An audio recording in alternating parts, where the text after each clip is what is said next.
ছাত্রছাত্রীরা তোমরা কেমন আছো? আশা করি তোমরা সবাই ভালো আছো। তোমরা সবাই ভালো থাকবে। ভিডিওটা শুরু করার আগে তোমাদেরকে বলি, তোমরা যারা এই চ্যানেলে নতুন আছো তারা অবশ্যই ভিডিওটিকে সাবস্ক্রাইব করবে। ভিডিওটি ভালো লাগলে তোমরা অবশ্যই সকলকে শেয়ার করবে। এখন আমরা সুভাষ মুখোপাধ্যায়ের মরশুমের দিনে রচনাটি পড়ব। গদ্যটি শুরু করার আগে আমরা একটু ছোট করে জেনে নেব। এই রচনাটিতে লেখক বাংলার গ্রামজীবন, ঋতুচক্র, কৃষিকাজ, বর্ষা, লোকাচার ও মানুষের জীবনযাত্রার চিত্র অত্যন্ত সুন্দরভাবে তুলে ধরেছেন। তাই এটি গল্প বা কবিতা নয়, বরং প্রকৃতি ও গ্রামীণ জীবনের বর্ণনামূলক গদ্য। সুভাষ মুখোপাধ্যায়ের মরশুমের দিনে রচনায় বাংলার গ্রামজীবন ও ঋতুর পরিবর্তনের সুন্দর চিত্র ফুটে উঠেছে। লেখক দেখিয়েছেন গ্রামের মানুষের জীবন কৃষিকাজ ও বৃষ্টির উপর কতটা নির্ভরশীল। গ্রীষ্মের খরা, বর্ষার আগমন, মাঠের ফসল, লোকাচার ও বিভিন্ন ব্রতের মাধ্যমে গ্রামের মানুষের আনন্দ দুঃখকে জীবন্তভাবে তুলে ধরা হয়েছে। সহজ ভাষা ও প্রাণবন্ত বর্ণনার জন্য রচনাটি অত্যন্ত আকর্ষণীয়। এখন আমরা রচনাটি পড়ব। ছোট মফস্বল শহর। ডিপোয় বাস দাঁড়িয়ে ধরাধরি করে ছাদে মাল তুলছে বাসের কন্ডাক্টর আর ক্লিনার। বাস যাবে দূরের শহরে কি গঞ্জে, সারা পথ সকলে যাবে না। গ্রামের যাত্রীরা নেমে নেমে যাবে মাঝ রাস্তায়। কারো বা করতে মামলা ছিল, কেউ বা এসেছিল সরকারি সেরেস্তায় হাকিমের কাছে দরবার করতে। কারো শক্ত রোগী আছে হাসপাতালে, দেখতে এসেছিল। কেউ এসেছিল দোকানের জন্য মাল তুলতে। ভিতরে নিজের নিজের জায়গায় হাতের জিনিস রেখে অনেকেই বাইরে এসে দাঁড়ায়। সামনেই চায়ের দোকানে বেঞ্চির ওপর বসে ড্রাইভার চা খায়। সেদিকে নজর রেখে যাত্রীর দল কাছে পিঠে ঘুরঘুর করে। গরমের সময় গায়ে হাওয়া লাগায়, শীতের সময় রোদ পোহায়। বাসে ভিড় দেখতে হয় মাঠে ফসল উঠলে। মেয়ে দেখতে, পুজো দিতে লোকে এখানে সেখানে যায়। জিনিস কিনতে, সিনেমা দেখতে, মামলার তদবির তদারক করতে শহরে যায়।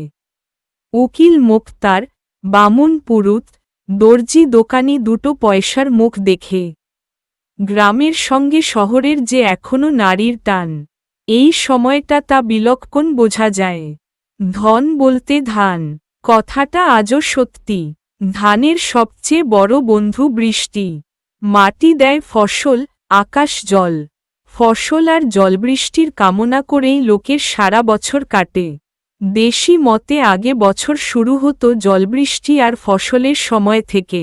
মাসের নাম আর ঋতুর নামের মধ্যে আজও তার স্মৃতিচিহ্ন খুঁজে পাওয়া যায়। আগে বছর আরম্ভ হতো অগ্রহায়ণে। হায়ন মানে বছর, অগ্রহায়ণ মানে বছরের গোড়া। হায়ন কথাটার আর এক মানে ফসল। বছরকে আমরা বলি বর্ষ।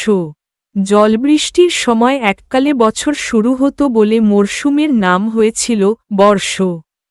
এদেশের যত পালা পার্বণ, উৎসব আনন্দ, সব কিছুরই মূলে রয়েছে চাষবাস। শহর ছাড়ালেই দুপাশে দেখা যাবে মাথার ওপর দরাজ আকাশ। বাস রাস্তার দুধারে বটপাকুড় শাল সেগুনের গাছ। তার ডালে দৃষ্টি মাঝে মাঝে আটকে যাবে। কালো কুচকুচে বাঁধানো রাস্তা, মাঝে মাঝে বাঁক নিয়ে সোজা সামনে চলে গেছে। গরমকালে চারদিকে হাওয়া যখন আগুনের মতো তেতে থাকে, তখন এই রাস্তার ওপরই এক ভারী মজার দৃশ্য দেখা যায়। যেতে যেতে মনে হয় দূরে যেন জল চিকচিক করছে, আর সেই জলে উল্টো হয়ে পড়েছে দুপাশের গাছের ছায়া। কাছে যাও, কোথায় জল, কোথায় ছায়া, ঠিক মরুভূমির মরীচিকার মতো। বাস রাস্তার ধারে ধারে মাঝে মাঝে লোকালয়। বড় গ্রাম হলে ইটের দালান দেখা যাবে, নইলে মাটির বাড়ি, খড় কিংবা টিনের চাল। লোকালয় পার হলেই আবার আদিগন্ত মাঠ। এক এক ঋতুতে তার এক এক চেহারা। শরতে দেখবে যতদূর দৃষ্টি যায় নীল রঙের আকাশটাকে কেউ যেন ঝকঝকে তকতকে করে মেজে রেখেছে। মেঘের ছিটে ফোঁটাও নেই, রোদ যেন কাঁচা সোনার মতো। নিচে কোথাও মাটি দেখা যাচ্ছে না, সামনে পিছনে একটানা সবুজ ধান। সমুদ্রের মতো তার পার দেখা যায় না। তার ওপর দিয়ে মাঝে মাঝে ঢেউ খেলে যায় হাওয়ায়। দূরে দূরে জেগে থাকে একটা দুটো তালখেজুর কিংবা শিশু পলাশ। ধান কাটার পর একেবারে আলাদা দৃশ্য। যতদূর দৃষ্টি যায় রুক্ষ মাটি, শুকনো কঙ্কালসার চেহারা। আলগুলো জেগে থাকে বুকের হাড়পাঁজরের মতো। মাঠের ভিতর দিয়ে পায়ে পায়ে রাস্তা ফুটে ওঠে গ্রামে যাওয়ার। আকাশের রং তখন তামার হাড়ির মতো। রোদের দিকে তাকানো যায় না।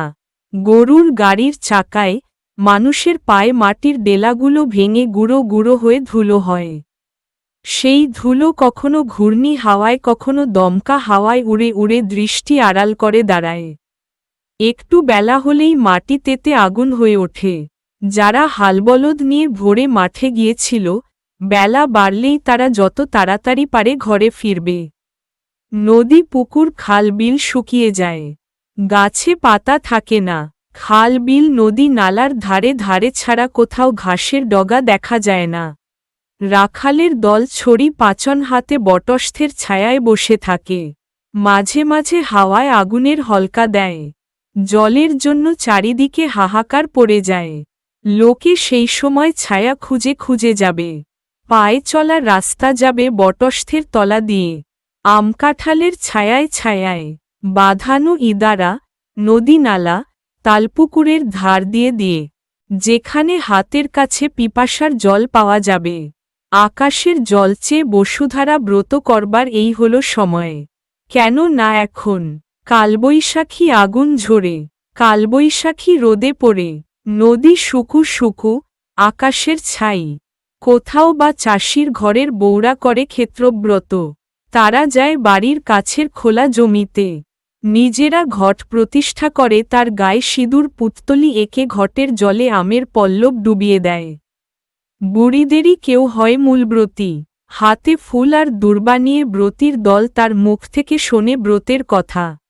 সন্ধে নাগাদ উলু দিয়ে ব্রত শেষ হয়। তারপর মাঠে বসেই চিড়ে গুড় মুড়ি খই আর দই দিয়ে ফলার খায়। ছেলেরাও ওই দিন ভোরে একজন কারো মাঠে গিয়ে জমিতে লাঙ্গল দিয়ে বীজধান পুঁতে জমিতে জল ছড়িয়ে আসে। কোথাও আছে বৃষ্টির অভাবে মেঘারানীর কুলো নামাবার প্রথা। কুলো জল ঘট নিয়ে চাষিঘরের অল্পবয়সী মেয়েরা দলে দলে পাড়ায় বেরিয়ে পড়ে। বাড়ি বাড়ি ঘুরে গান গায়। গান গেয়ে বাড়ি বাড়ি থেকে তারা পায় চাল তেল সিঁদুর, কখনো 2-4টে পয়সা আর পান সুপারি। দল বেঁধে তারা গায়, হ্যাদে লো বুন মেঘারানী, হাত পাও ধুইয়া ফেলাও পানি। ছোট ভুইতে চিনচিনানি, বড় ভুইতে হাঁটু পানি। মেঘারানীর ঘরখানি পাথরের মাঝে, হেই বৃষ্টি নামে লো ঝাঁকে ঝাঁকে। কালা মেঘা ধলা মেঘা বাড়ি আছনি? গোলায় আছে বীজধান, বুনাইতে পারনি? মেঘকে নামাবার জন্য তারা নানা লোভ দেখায়। কালো মেঘা নামো, ফুলতোলা মেঘা নামো। ধুলোট মেঘা, তুলোট মেঘা, তোমরা সবাই নামো। কালো মেঘা টলমল, বার মেঘার ভাই। আরও ফুটিক জল দিলে ফুটিক চিনার খাই। কালো মেঘা নামো নামো চোখের কাজল দিয়া। তোমার ভালে টি পাখি মোদের হলে বিয়া। আরিয়া মেঘা, হারিয়া মেঘা, কুড়িয়া মেঘার নাতি। নাকের নোলক বেচিয়া দিব তোমার মাথার ছাতি। কৌটা ভরা সিঁদুর দিব সিঁদুর মেঘার গায়ে। আজকে যেন দেয়ার ডাকে মাঠ ডুবিয়া যায়। কখনো কখনো হঠাৎ বিকালের দিকে আকাশ কালো হয়ে আসে। ঝিম ধরা আকাশে দেখা দেয় বেগবান মেঘ। মেঘের কোলে চমকাতে থাকে বিদ্যুৎ। তারপর নারকেল তাল খেজুর গাছের মাথাগুলোকে হেলিয়ে দিয়ে নেমে আসে আচমকা ঝড়। জলের বড় বড় ফোঁটা টপ্ত মাটিতে পড়তে না পড়তে মিলিয়ে যায়। মেঘ যতই ডাকুক, যত গর্জায় তত বর্ষায় না। কখনো কখনো শিলাবৃষ্টি হয়। মুহূর্তের মধ্যে জুড়িয়ে যায় গ্রীষ্মের তাপ।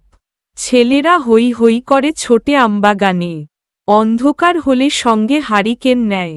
সুর করে করে বলে, ঝড় ঝড় ঝড়, একটি আম পোড়, একটি আম পড়িসনে কো।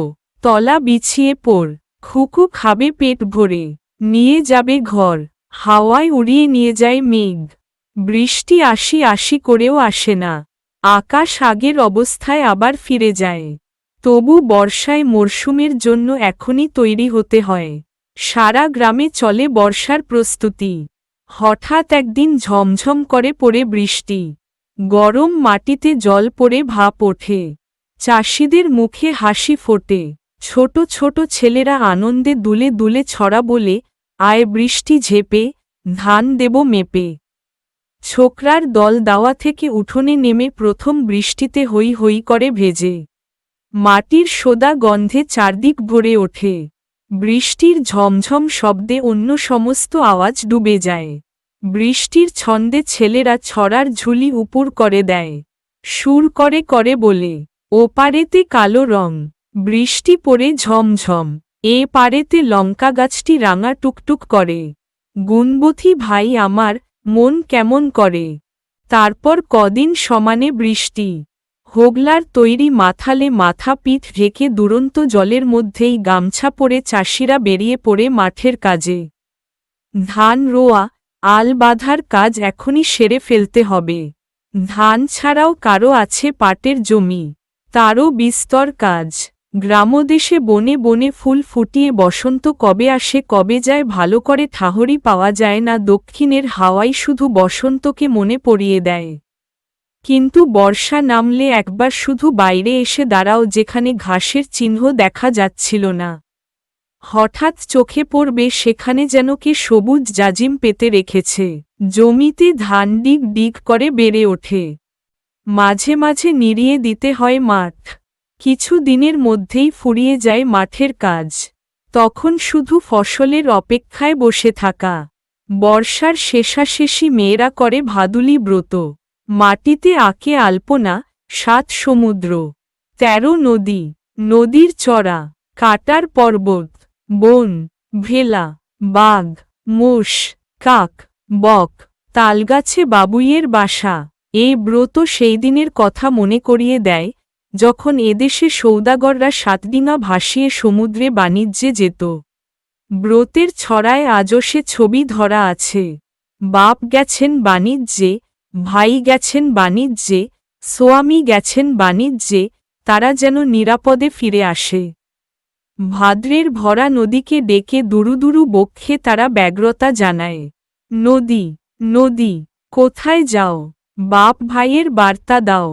নদী, নদী, কোথায় যাও, স্বামী শ্বশুরের বার্তা দাও।